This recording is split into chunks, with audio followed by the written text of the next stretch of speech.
السلام عليك يا حبيب سلام عليك صلوات الله عليك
Assalamualaikum warahmatullahi wabarakatuh.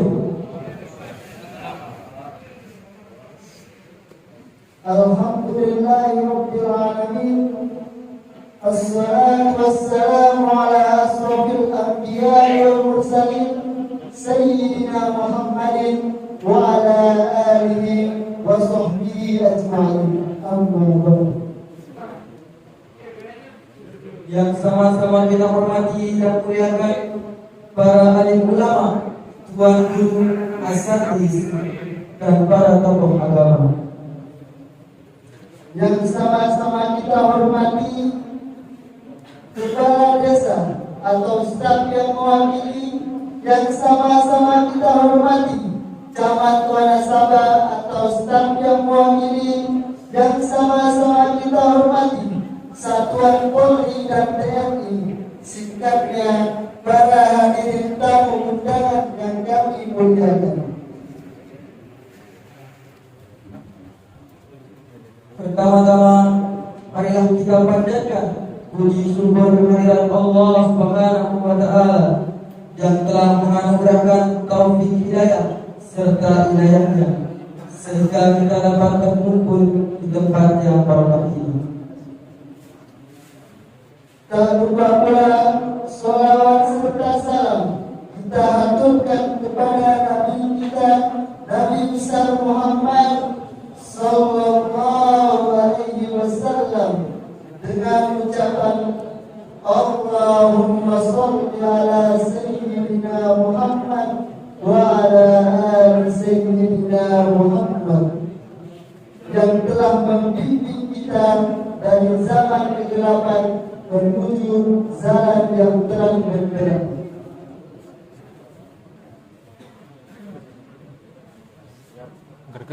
Acara peringatan Maulid Nabi besar Muhammad sallallahu alaihi wasallam diselenggarakan oleh Jamaah Masjid Al-Muttaqin Dusun Ombak yang bertemakan meneladani akhlak Nabi Muhammad sallallahu alaihi wasallam sebagai bekal membangun pribadi yang unggul. Sabtu 14 Rabiul Awal 1445 Hijriah bertepatan dengan 30 September 2023 segera dimulai. Acara yang pertama, pembukaan. Agar lebih barokahnya acara kita pada hari ini, marilah kita buka dengan sama-sama melafazkan al-basmalah. Bismillahirrahmanirrahim.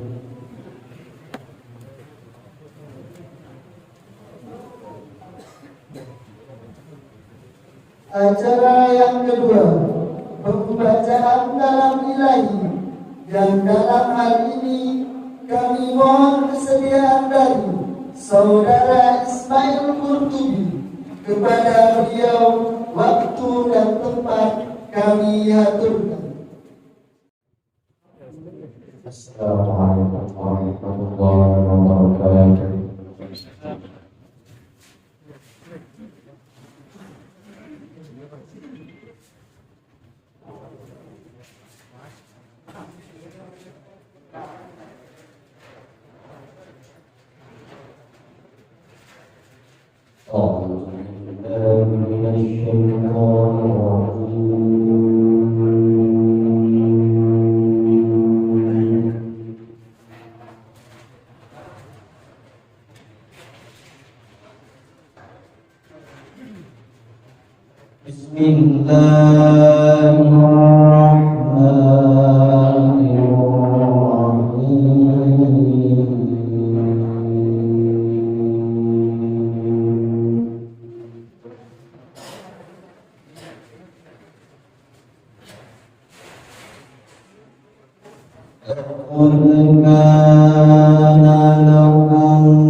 mengingatkan diri kita sendiri, mengingatkan kepada generasi tentang bagaimana Rasulullah SAW memperjuangkan agama ini hingga tidaknya dan Islam ini baru ini. Oleh itu jadi kita bisa menghormati Allah Subhanahu wa Ta'ala. Pada malam ini kami mengambil tema dengan adanya akhlak Muhammad SAW sebagai bekal membangun ibadah yang timbul. Karena kami melalui motivasi besar Muhammad SAW semakin mengukuhkan rasa cinta kita pada Rasulullah SAW. Dan tentunya akan melalui motivasi besar Muhammad SAW kita mampu meneladani akhlak Rasulullah SAW.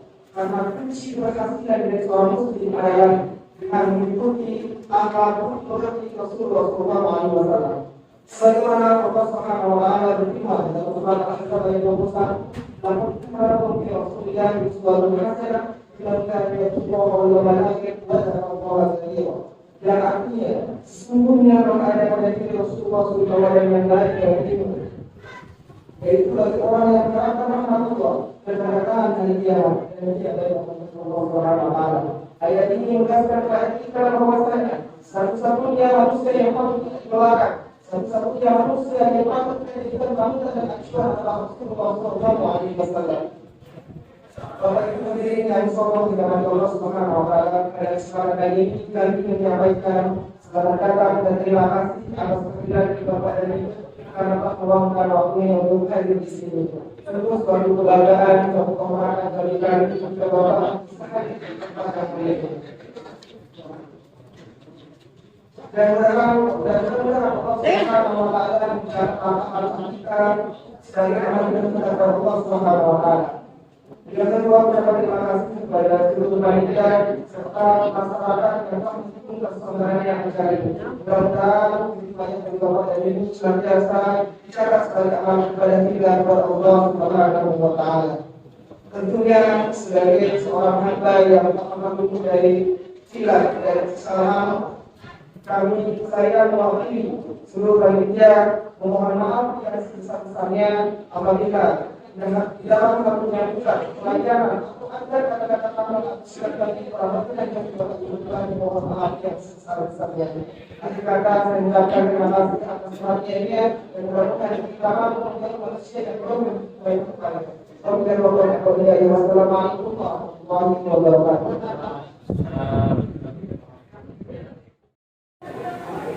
Warahmatullahi wabarakatuh. Alhamdulillahirabbil alamin. Wassalatu wassalamu ala Rasulillah wa ala alihi wa sahbihi wa mawalah. Wala haula wala quwwata illa billah. Amma ba'd. Yang sama-sama kita hormati dan muliakan para tuan guru, para asatidz, yang saya hormati Bapak Kapolsek Wanasaba, Bapak dan Posramil beserta jajaran, Bapak Kades, Mam Bendaya, pejabat yang mewakili Bapak Sekdes, panitia peringatan Maulid Nabi Dusun Oga, Desa Manggedaya yang saya hormati, para kawil, tokoh muda, singkatnya hadirin jemaah rahimani wa rahimakumullah. Tentu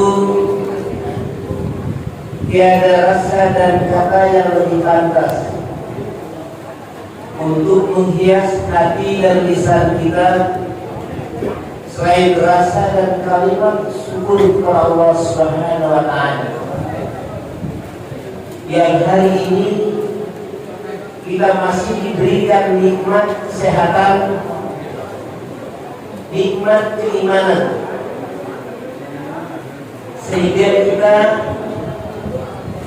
dilembutkan hati kita, diringankan langkah kita menuju tempat yang mulia ini, Masjid Al-Muttaqin Dusun Oga, guna kita bersama-sama menghadiri peringatan milad atau kita kenal dengan Maulid Nabi Muhammad sallallahu alaihi wasallam. Semoga selawat dan salam selalu tercurah kepada beliau sallallahu alaihi wasallam serta keluarga dan para sahabatnya dan segenap umatnya yang setia mengikuti petunjuk-petunjuk beliau hingga hari kiamat kelak. Bapak Ibu hadirin jemaah rahimani wa rahimakumullah, hari ini ada 3 tempat acara yang sama, sehingga kemarin kami sama Pak Camat berbagi yang ditugaskan untuk hadir membersamai perunggu kami di Dusun Oga ini. Kemudian beliau nanti menghadiri yang di Masjid Besar. Kami dia titip salam kepada kita semua yang hadir di sini, karena beliau rindu sebenarnya ingin ketemu dengan para jemaah. Saya sampaikan salam beliau. Assalamualaikum warahmatullahi wabarakatuh.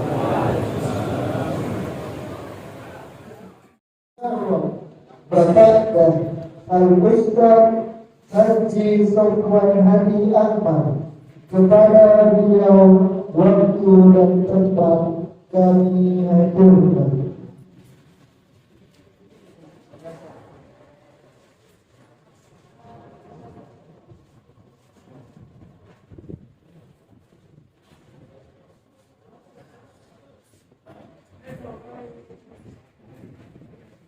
Assalamualaikum warahmatullahi wabarakatuh. Hayyul tahiyatan islamiyah, tahiyatan mubarakah, tahiyatan azimah, tahiyatan ahlil jannah. tahiyatan min indillah.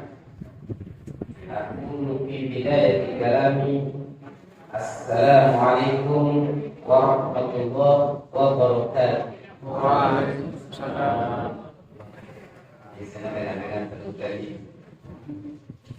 sedikit yang bercerita sebelum memulai kalam ini, bahwa Imam Ahmad dalam kitab musnadnya diceritakan Rasulullah SAW berkunjung ke tempatnya Sa'ad bin Ubadah.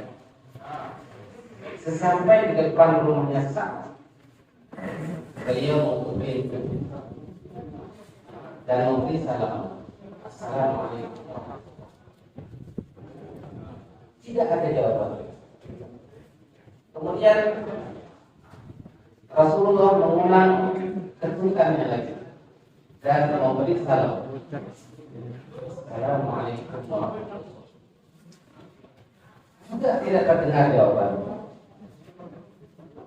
Dan yang ketiga kali Rasulullah mengetuk itu, hasilnya sama. Kemudian Rasulullah SAW kan sudah 3 kali memberi salam, beliau pulang.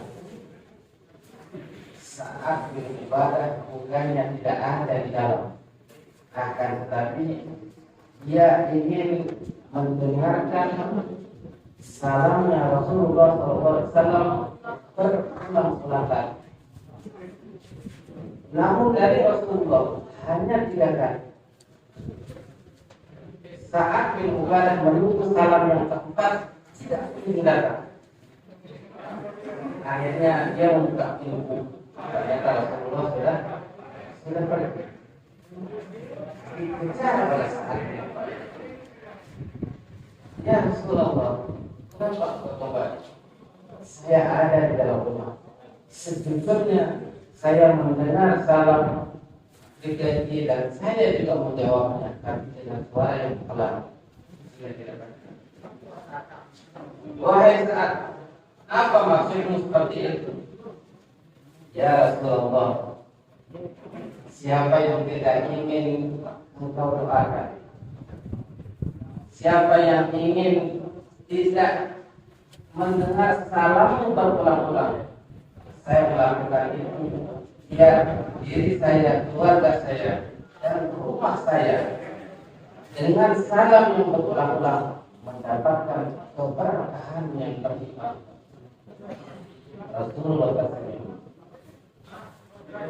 ini adalah dia ibadah dia saat dipastikan Rasulullah kemudian ke rumahnya dan Rasulullah di sana karenanya berulang-ulang salam itu menambah doa kita semua dan juga menambah keberkahan daripada umat kita hari ini. Satu kali lagi untuk mengikuti apa yang telah diteladankan bagi kita oleh Rasul Sallallahu Alaihi Wasallam. Assalamualaikum warahmatullahi wabarakatuh. Waalaikumsalam warahmatullahi wabarakatuh. Alhamdulillahirabbil alamin. Hamdan yuwafi ni'amahu wa yukafi mazidah.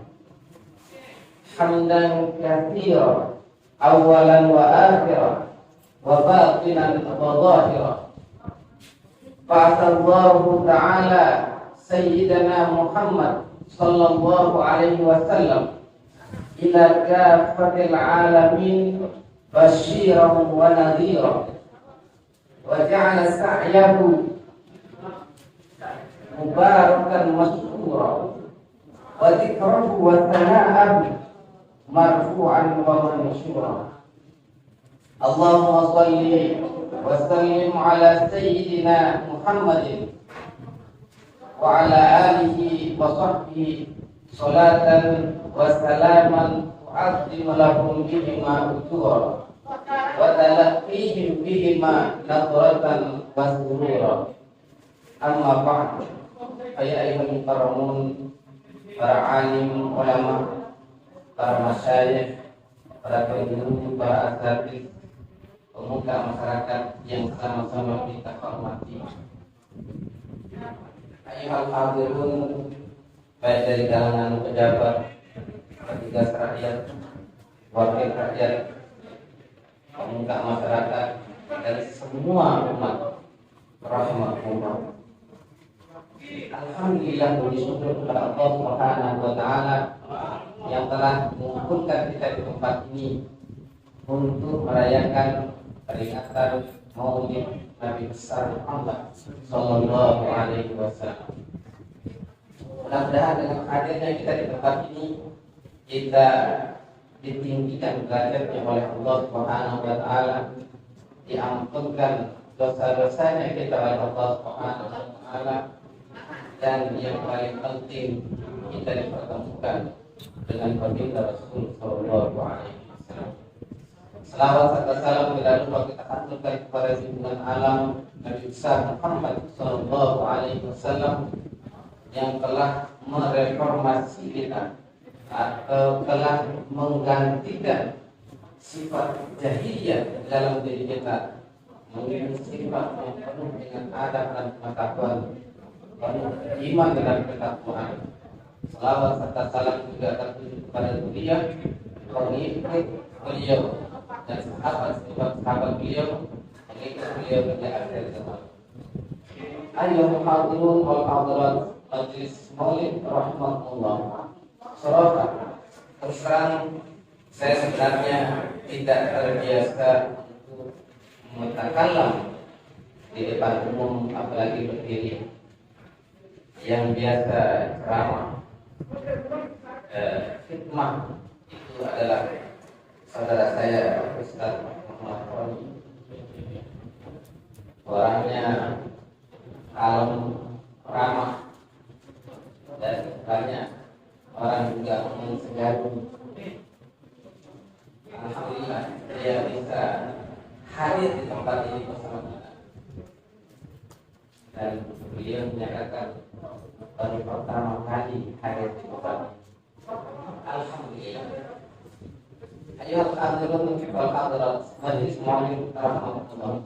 Sesuai dengan tema meneladani akhlak Nabi Muhammad sallallahu alaihi wasallam dan membangun pribadi yang unggul.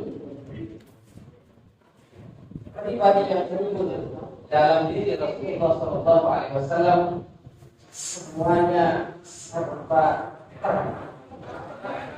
terbaik akhlaknya,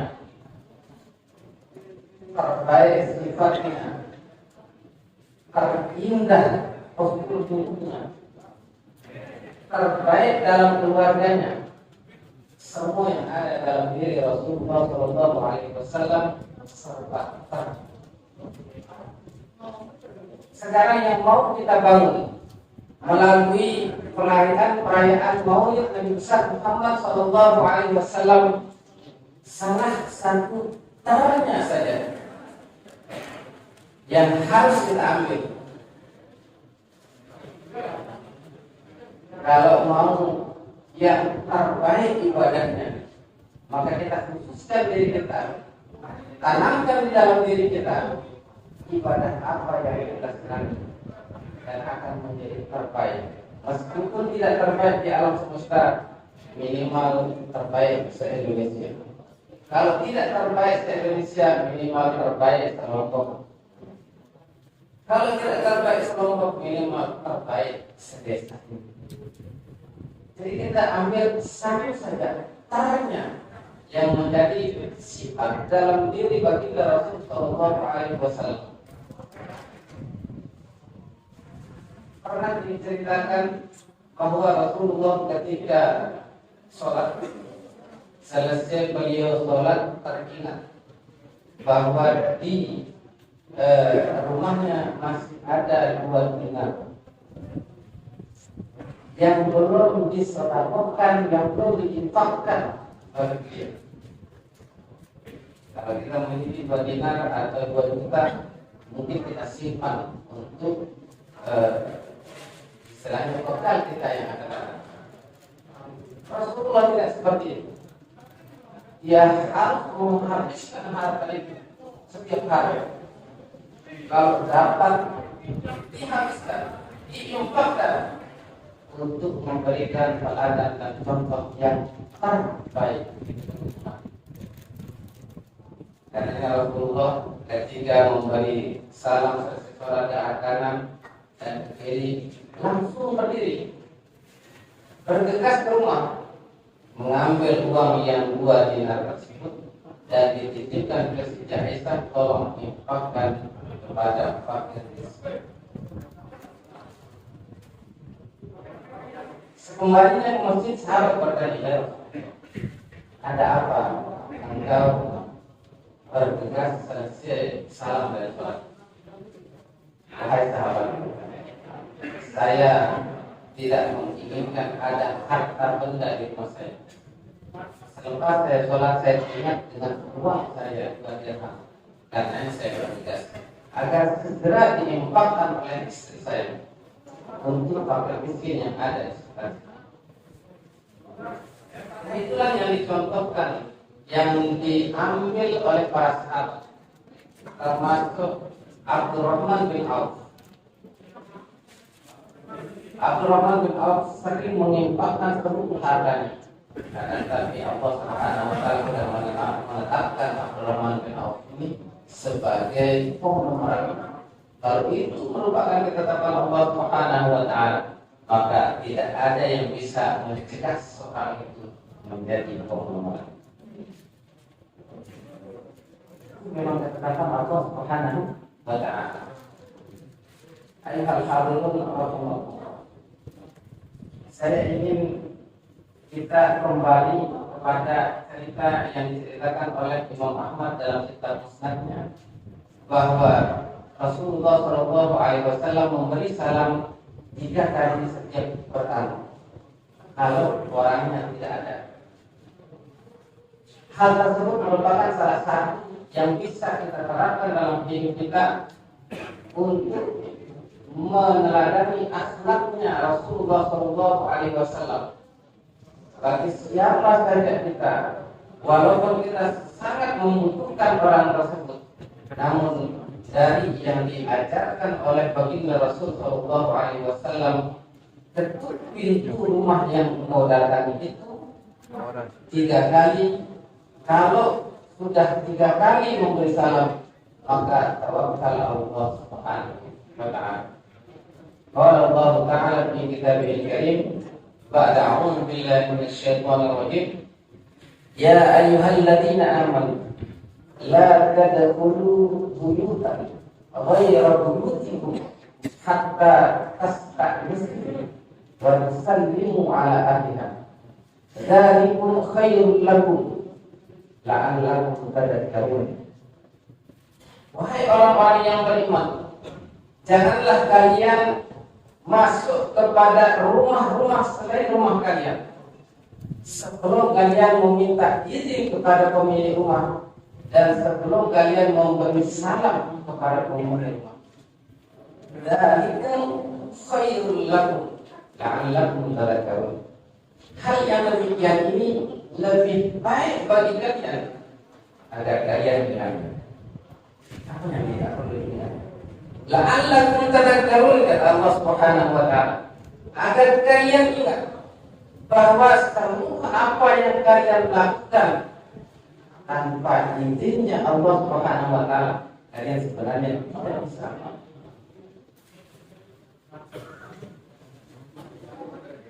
Sebelum kita datang ke rumah orang itu, maka kita harus menanamkan adab-adab yang telah diajarkan oleh Rasulullah SAW. Bertemu atau tidak, tawakal Allah Subhanahu wa taala. Kalau pertemuan itu baik menurut Allah, maka kita akan dipertemukan. Tapi kalau pertemuan itu tidak baik dari Allah Subhanahu wa taala, maka kita tidak akan dipertemukan. Ketuk pintunya sekali dan memberi salam. Lalu tunggu apakah ada gerakan, ada jawaban salam. Kalau tidak, ketuk lagi yang kedua. Kemudian yang ketiga, selesai itu jangan teriak-teriak. Ketuk ketik muter lekan balik, pendok le mundi, pendok le samping, pendok jendela. tidak dibenarkan hal tersebut oleh Allah Subhanahu wa taala. Oleh Allah. Walaisal birru bi an ta'tul buyut min duhuriha walakinnal birra man ittaqa wa buyut min abwabiha. Bukanlah termasuk satu kebaikan orang-orang yang mendatangi rumah itu dari belakang, dari samping. Akan tapi yang termasuk kebaikan itu adalah kalau kita menanamkan sifat takwa pada diri kita, takut kepada Allah Subhanahu wa taala, dan selalu datang dari depan rumah orang-orang yang kita datangi. Waktu buyut min abwabiha, datang dari hadapan rumahnya, dari pintu yang di depan. Dan di dalam riwayat hadis Rasulullah Shallallahu Alaihi Wasallam bahwasanya Rasul kalau pertama itu selalu mengambil posisi di depan pintu itu agar ke tempat engsel atau engsel. Kalau lawang membuka kanan berarti dia di sisi kanan. Kalau lawangnya membuka ke sisi kiri, maka dia di sisi kiri. Tujuannya apa? Ketika pintu itu terbuka, dia di sisi kanan, terbuka sedikit, maka dia tidak melihat orang-orang di dalamnya sebelumnya. Jadi hendak keluarga sederhana dengan siap, dengan rapi pakaiannya dan lain sebagainya. Itulah yang dihindarkan oleh Rasulullah Shallallahu Alaihi Wasallam. Rasulullah tidak pernah berdiri di hadapan pintu itu, sehingga kalau orang membuka langsung kelihatan, terlihat dan baik. Tidak pernah. Beliau selalu melihat arah engsel rumah itu, kemana dia terbuka, sehingga situ beliau berdiri agar tuan rumah ketika membuka pintu oleh beliau tidak langsung terlihat semua. Itu adab dari Rasulullah SAW. Kemudian selanjutnya, kalau tuan rumah sudah membukakan kita pintu, bila sudah bergeser di sisi engselnya, dan tuan rumah bertanya kepada kita kebutuhannya apa. Jadi sebelum tuan rumah bertanya, kita tidak mesti menjawab. Sebelum tuan rumah mempersilahkan kita masuk, kita jangan masuk. Di dalam rumah kan sebelum tuan rumah mempersilahkan duduk, kita jangan duduk.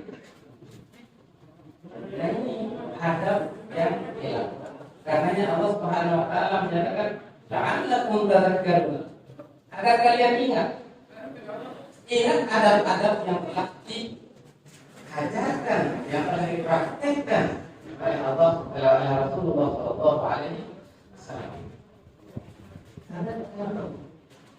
Sehingga kalau kita menggunakan adab-adab tersebut, maka Allah juga selalu mengingat kita, selalu memberikan kita keberkahan kemanapun kita. Itu yang pertama. Karena topik pembahasan kita untuk meneladani akhlaknya Rasulullah Shallallahu Alaihi Wasallam, tentunya akhlaknya Rasulullah adalah Al-Quran. Dan para sahabat bagaimana akhlaknya terhadap Rasul juga mesti kita ikuti. Pada satu waktu Rasulullah bersama Ubay bin Ka'ab. Ini Ubay bin Ka'ab. Ubay bin Ka'ab itu adalah orang-orang pertama yang selalu menulis wahyu. Beliau juga hafal Al-Quran. Sudah hafal Al-Quran, beliau juga sering membaca Al-Quran. Jadi sahabat Ubay bin Ka'ab ini hafal Al-Quran dan juga sering membaca Al-Quran. Ada bedanya ya, hafal dengan membaca. Lebih besar pahalanya orang membaca daripada orang hafal. Kenapa bisa?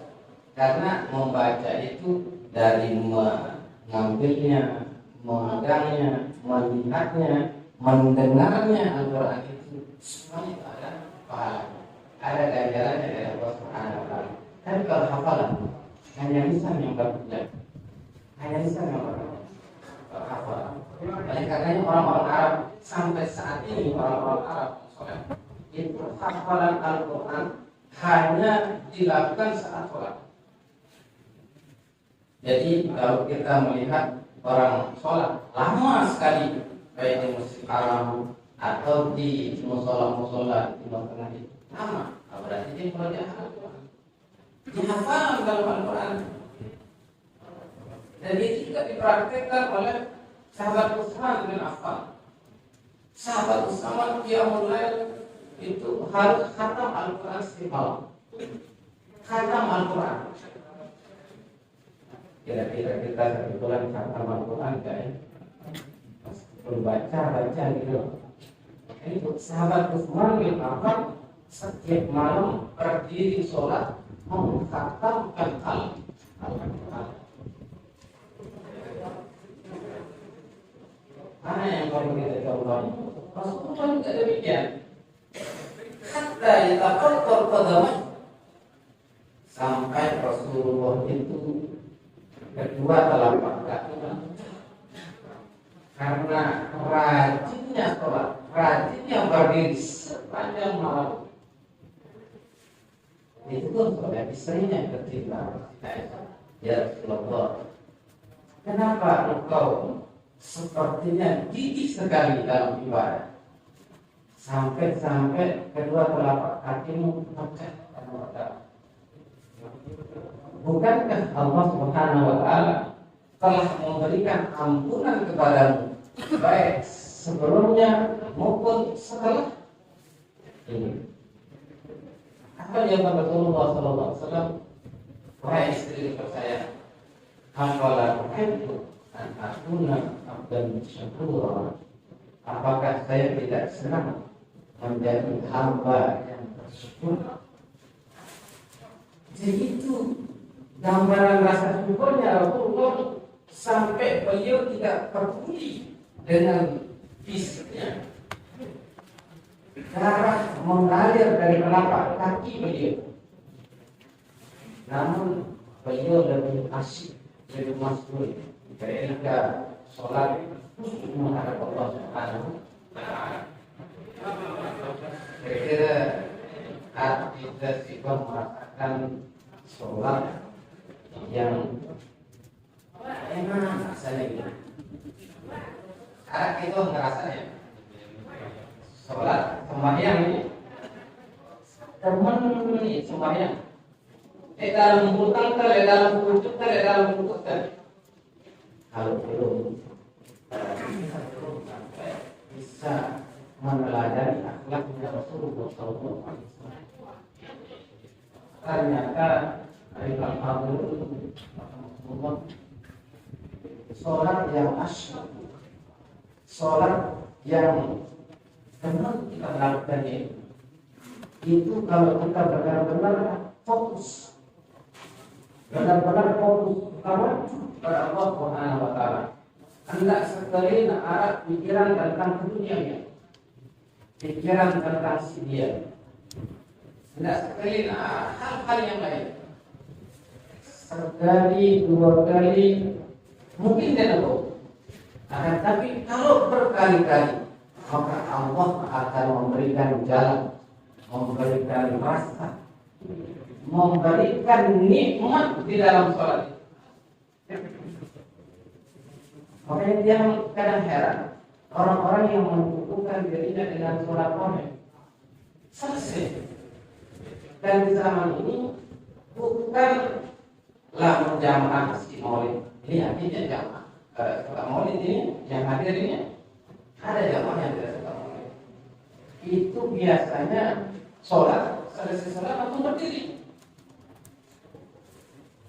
Apalagi orang yang seperti itu akan merasakan lezatnya sholat.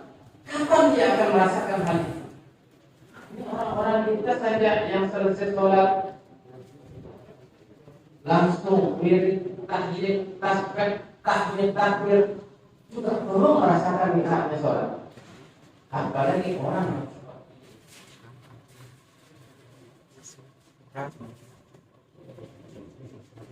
jadi coba kita mulai merawat dengan nasi rasanya apa? Ulang dia punya berulang-ulang kali, maka dia akan timbul rasa manis. Begitupun juga amal soleh, amal ibadah itu, sholat, rasanya juga belum nikmat.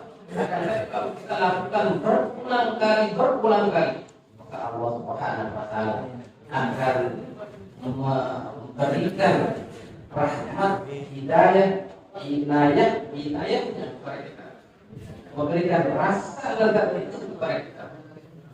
Dan ini sholatnya Nabi, dan wajib kita ikuti. Tidak bisa kita abaikan. Dan sholat itu adalah amal soleh yang pertama dihisab kelak di yaumil qiyamah. Kalau sholat itu tidak lulus, maka semua amal ibadah yang lain tidak akan lulus. Karena yang ingin tahu dulu, di dalam sholat yang 5 menit itu kita coba meninggalkan dunia ini. 5 menit saja, tinggalkan dunia ini. Jangan ada pikiran ini itu, fokus kalau itu kepada Allah Subhanahu Wa Taala. Ya Allah, kalau saya nanti dalam 2 menit ini terimalah hati saya. Inna sholati wa nusuki wa mahyaya wa mamati lillahi rabbil alamin. Inna sholati. Jadi kita biar kita meyakinkan kepada Allah, bilang inna sholati, sholat kita saat kita berdiri, wa nusuki dan ibadah kita, wa mahyaya dan hidup kita, wa mamati dan mati kita lillahi rabbil alamin. Ya Allah, saya dapat sholat saat ini. Karena sholat saya, semua ibadah saya, hidup mati saya hanya kepada Allah. Tawajud kepada Allah. 1 kali, 2 kali, mungkin kita tidak merasakan lezatnya sholat.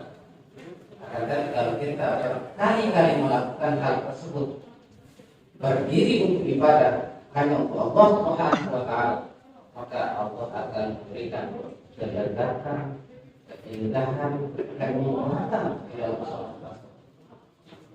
Nah ini maksud daripada perayaan Maulid itu, untuk kita bisa mengenang kembali apa-apa yang telah diajarkan kepada kita, apa-apa yang telah diteladankan kepada kita oleh baginda Rasulullah Sallallahu Alaihi Wasallam. Kita kembali ke cerita yang tadi bahwa Ubay bin Ka'ab, orang yang menulis wahyu, hafal Al-Quran dan juga sering membaca Al-Quran, ditanya oleh Rasulullah SAW, nama peramannya Abul Mundir. Peraman. Ya Abul Mundir, ayyu ayat min kitabillahi aqab. Di manakah ayat di dalam kitabnya Allah Subhanahu Wa Taala yang paling agung? Apa jawabannya Abul Mundir? Allah wa Rasuluhu a'lam. Allah dan Rasulnya yang lebih tahu. Tapi Abul Mundir ini sebagaimana yang diceritakan tadi, dia sudah menulis al-wahyu, menghafal Quran, membaca Quran, tahu sebenarnya apa yang dimaksud oleh Rasulullah Sallallahu Alaihi Wasallam. Ini adalah bentuk takriman wa ta'ziman wa tauqir. Ta'zimnya Abul Mundir, takrimnya dan tauqirnya kepada Rasulullah Sallallahu Alaihi Wasallam. Adab yang kedua yang bisa kita lihat, bahwa kalau guru kita, guru adalah syekh di bawah yang membimbing kita adalah ketika dia memberikan pertanyaan soalan, maka kita tidak boleh tergesa-gesa untuk menjawab. Perhatikan pertanyaan ini. Kemana arah pertanyaan? Kalau itu hanya sekadar untuk menghidupkan suasana oleh kita, maka kita kembalikan kepada kita. Ya Bapak dulu yang lebihkan. Wahai rakyat jamaahku, saya inginnya apa? Bagaimana menurutmu? Kan sana itu. Wahai guruku, sampai akhir. Allah la ilaha illa huwal hayyul qayyum. Itu sih. Dan ini merupakan sesuatu yang kita lupakan kadang. Ayat kursi ini merupakan ayat yang paling agung di dalam Al-Quran. Kalau surah yang paling agung Al-Fatihah. Terus kemudian Al-Ikhlas mendapatkan sepertiga daripada Al-Quran. Ya ayyuhal kafirun adalah rubu'ul Quran, seperempatnya Al-Quran. Dan yang ditanyakan oleh Rasulullah ayat yang paling adalah ayat kursi. Mengenai ayat kursi ini, Abu Hurairah tidak tahu. Abu Hurairah tidak tahu. Saat itu Rasulullah mengumpulkan memerintahkan kepada umatnya saat itu untuk menginfakkan sebagian harta. Maka orang kaya, orang sederhana, orang miskin, semuanya berinfak. Ini Rasulullah yang bilang. Jadi tidak ada satupun sahabat saat itu kalau mendengar perintahnya Rasulullah tidak ada yang ketinggalan. Bahkan yang miskin sampai waktu itu ada sahabat yang menginfakkan cuma segenggam beras karena memang itu yang ini tradisi karakter pendidikannya Rasulullah kepada para sahabat. Kalau kita sekarang di masjid kita belum jadi, ayo siapa yang menginfakkan harta benda yang Allah dan Rasulnya? Pikir-pikir. Yang punya 1 miliar, nyumbangnya 1 juta. Yang punya 1 juta, nyumbangnya 100 ribu. Yang punya 100 ribu, nyumbangnya 10 ribu. Yang punya 10 ribu, nyumbangnya 5 ribu. Besar mana sumbangan? Kalau di mata manusia ya besar kita. Tapi Allah menghitungnya beda. Jadi Allah menghitungnya dengan besaran jumlah harta yang ada kepada panjang itu hamba dipresentasi oleh Allah dan segitu yang dia dapat. Kalau yang 1 miliar nyumbang 1 juta, berapa itu? Sepasang itu dari kalau yang 10 juta menyumbang cuma 500, seper 20 ribu, seper 20 daripada hartanya. Tapi yang 5.000 orang yang hanya hartanya 10.000 menyumbang 5.000, dia menyumbang 50% dari hartanya. Itulah yang dicatat oleh Allah Subhanahu wa Ta'ala, bahwa hambaku yang menyumbang 5.000 ini setengah daripada hartanya yang disumbangkan. Lebih besar pahalanya daripada yang 1 juta. Tapi yang 1 juta punya saja. Dari hartanya dijumlah cuma 100.000 yang dia sumbangkan. Tapi yang 5.000 hartanya cuma 10.000. Setengah daripada hartanya yang disumbangkan. Nah seperti itulah para sahabat fastabiqul khairat. Sayyidina Utsman konglomerat saat itu tidak mau ketinggalan. Berapa ya Rasulullah yang harus saya sumbangkan? Saya sumbangkan 300.000 dinar, 300 ekor kuda. Nah, Abu Bakar enggak kalah. Umar enggak kalah. Umar, ya Rasulullah, saya sumbangkan setengah daripada harta saya. Hitung semua harta saya, sumbangkan setengahnya. Abu Bakar yang kalah. Ya Rasulullah, sampai lemari rumah saya sumbangkan.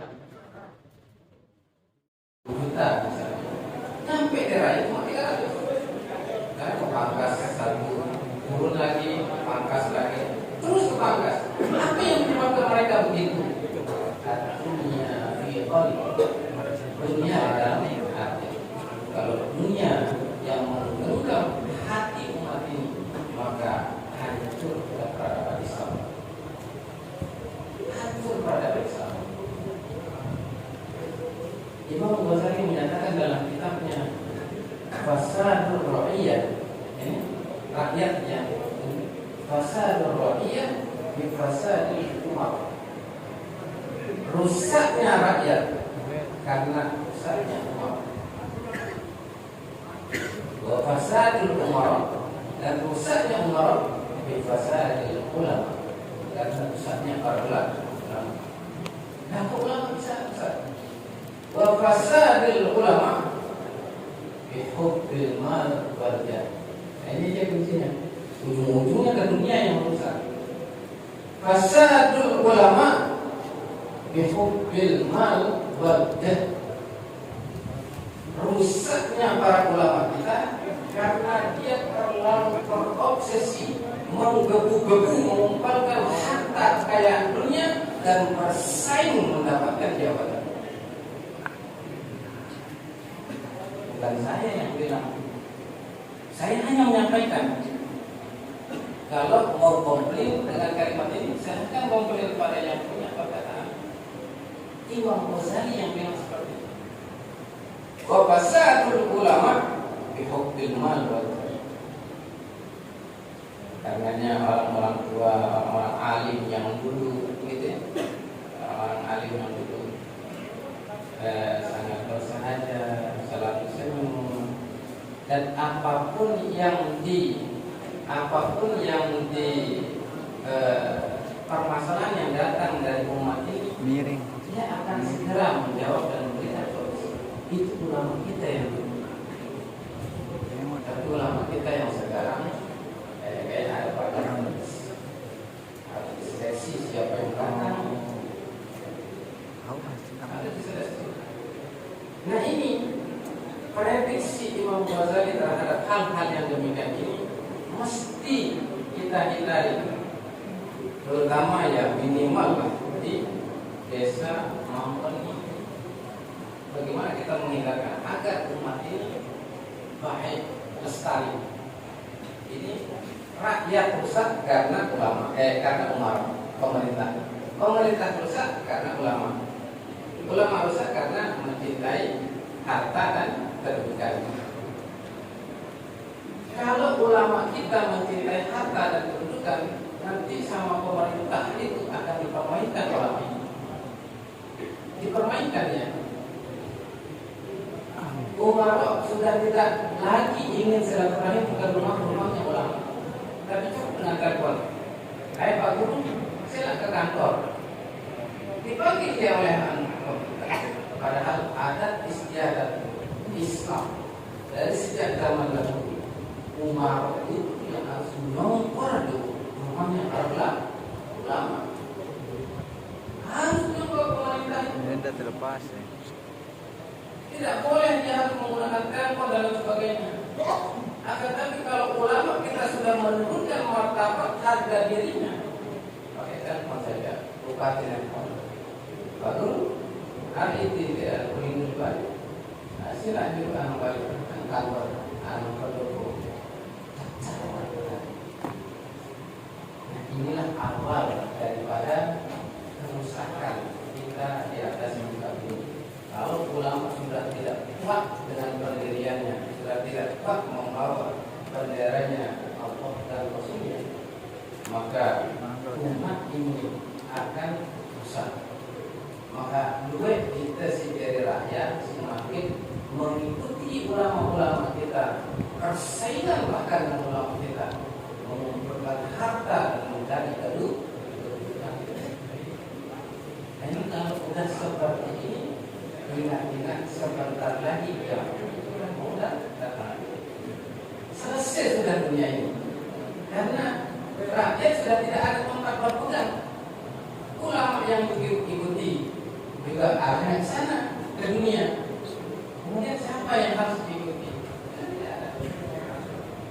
Nah, ketika para ulama, para umat, para rakyat bersaing dengan dunia, cuma karena suara dunia ini, cuma karena suaranya. Nah, yang tanda-tanda hari yang kita katakan dan terjadi perang saudara, perang, angkat perang kita. Karena lihat dulu dia hanya dunia, dia arah kelas ulama. Asal dah rupiah kita, si bapak guru kita, orangnya. Ini dia cikal bakal dunia itu akan berakhir. Nah, mau satu buku 10-11 kali dia dapat pengaruh selama dunia itu masih menggenggam hati. Itulah yang dikhawatirkan oleh baginda Rasulullah SAW. Saya tidak takut umat itu macam. Jadi yang saya takutkan adalah umat itu dicengkam oleh dunia hatinya. Jadi lalu dengan ada cengkram si dunia dagang suci, rumah mewah, rumah megah, mobil mewah, harta benda berlimpah. Tapi dalam artinya ini salah dunia yang mencengkram. Tapi tidak akan puas. Dia ingin dan ingin lagi mengumpulkan harta dunia. Karena Rasulullah bilang orang-orang yang dicengkram hatinya dengan dunia sudah memiliki satu gunung emas. Tapi tidak akan puas. Dia ingin satu gunung emas yang lain. Sampai menurut yang dipenuhi oleh debu, maksudnya mati, debu yang berhenti. Kalau dia tidak mati, dia tidak pernah menolak untuk mengumpulkan harta dunia.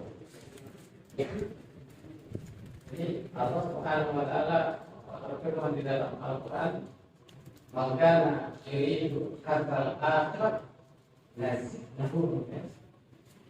Barang siapa yang menginginkan kehidupan di negeri akhirat, maka amalnya untuk negeri akhirat di atas dunia ini nazidnahu. Allah akan menambahkan. Diungkap 1000 dilipat gandakan oleh Allah menjadi 10 kali lipat. Membaca Al-Quran sekali dilipat gandakan. Berselawat kepada Rasulullah dilipat gandakan oleh Allah Subhanahu wa Ta'ala. Barang siapa yang berselawat kepada Rasulullah 1 kali, maka Allah akan berselawat kepada orang 10 kali. Jadi ini sesuai dengan firman Allah, maka yang itu harta akhirat nazidnahu min khairin. Maka yang itu harta dunia, akan tetapi barang siapa yang menginginkan keuntungan di dunia, nutihi minha wa ma lahu fil akhirah min nasib. Ini yang kita khawatirkan. Wa ma lahu fil akhirah min nasib. Barang siapa yang menginginkan dunia ini, maka Allah akan berikan dunia ini sesuai dengan usahanya, akan tetapi dia tidak memiliki bagian di negeri akhirat. Dia tidak akan memiliki bagian di negeri akhirat. Tempatnya di neraka.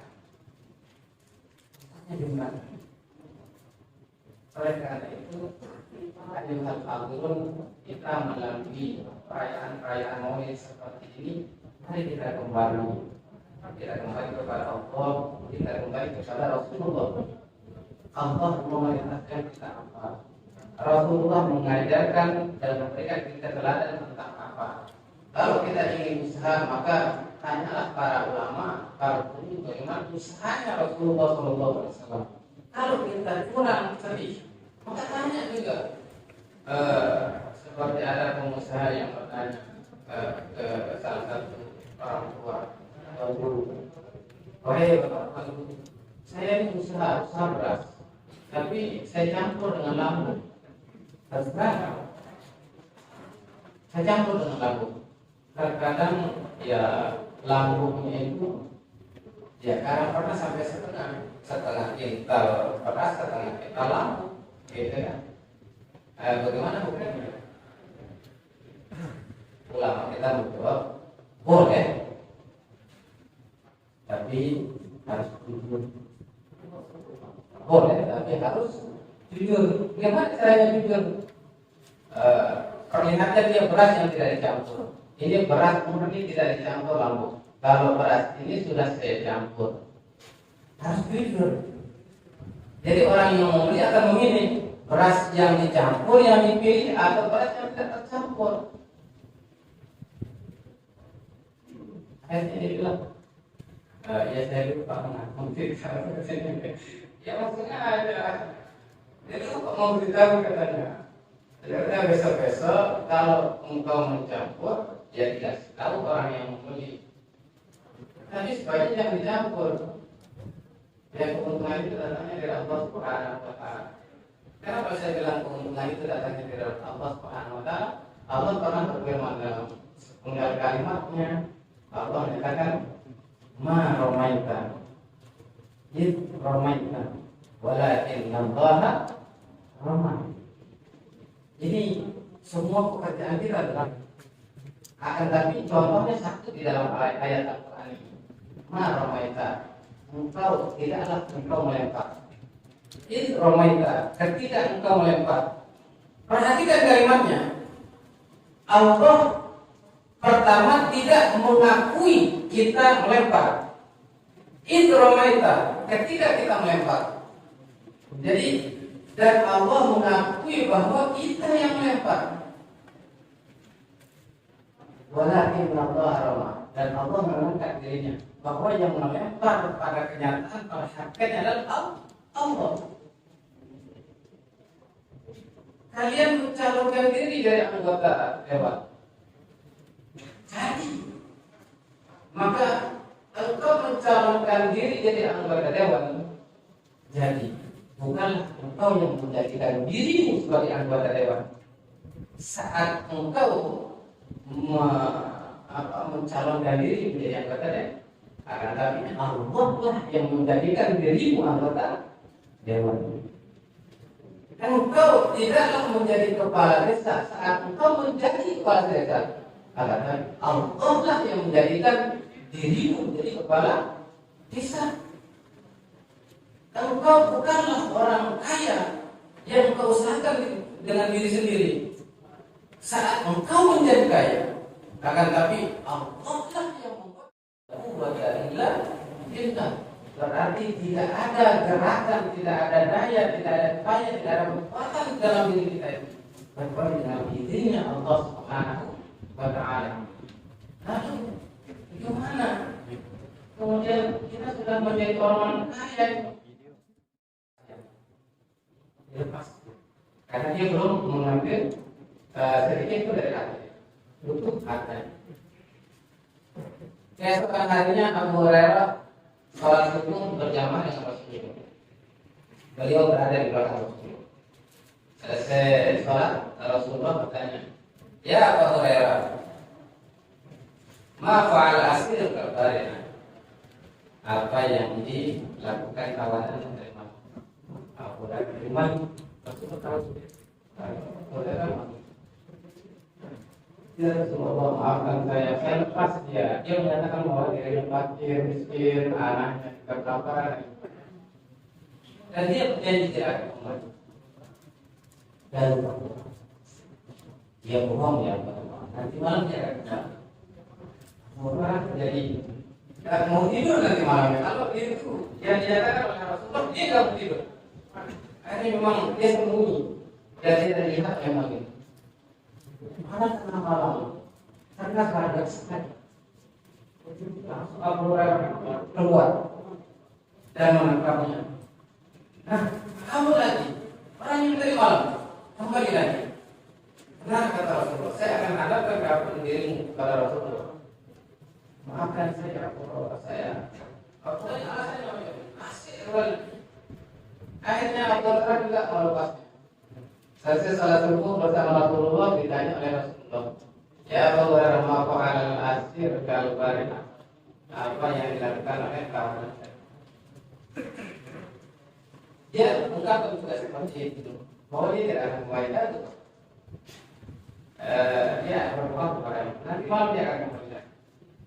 Akhirnya malam yang ketiga, tangkap lagi. Kalau sekarang tidak ada maaf-maafan, tidak ada alasan kata Abu Hurairah, kamu mesti saya ataskan kepada kita Rasulullah Sallallahu Alaihi Wasallam. Takut, malas. Akhirnya dibilang, ya Abu Hurairah, mu'allim ke kalimatin yang fa'ukallahu bihinna. Ya Abu Hurairah, apakah kamu mau saya ajarkan satu kalimat yang dengannya Allah memberikan manfaat yang luas bagimu? Masa ada seperti kalimat seperti itu? Dia tercengang Abu Hurairah. Wa ma indaka ya? Apa yang kau punya? Orang itu menyatakan ayat Allah la ilaha illa kalau engkau mendatangi tempat tidurmu akan tidur, maka Allah akan menurunkan penjagaan pada malam itu sampai setan iblis pun, seher pun tidak bisa menyentuhmu kalau engkau sebelum tidur mengamalkan ayat itu bersih. Keesokan harinya sholat subuh bersama Rasulullah. Rasulullah kan pertanyaan, ya Rasulullah, maafkan saya. Dia bilang begini dan mengajarkan saya satu kali. Kalimat apa yang dia ajarkan? Allah la ilaha illallah. Dan apa yang dia bilang? Katanya kalau saya akan tidur mengamalkan ayat ini, maka Allah akan menurunkan penjagaan kepada saya sampai saya terbangun. Benar katanya. Ya bohong ya Rasulullah. Benar katanya. Ya Abu Hurairah, atadri man sahibuka mundu salat layar? Apakah engkau tahu siapa orang yang selalu datang kepadamu itu sejak 3 hari, 3 malam yang kemarin? Allah wa Rasulullah. Saya tidak tahu mana ya Rasulullah. Siapa dia? Huwa syaitan. Dia adalah setan. Dan apa yang dibilangkan kepadamu itu, apa yang dibilangkan kepadamu itu adalah benar adanya. Oleh karenanya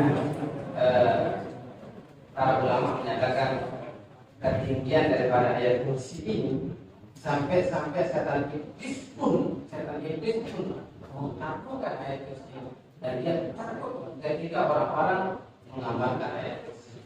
Tentunya orang-orang yang memasrahkan semuanya itu kepada Allah dan Rasulnya.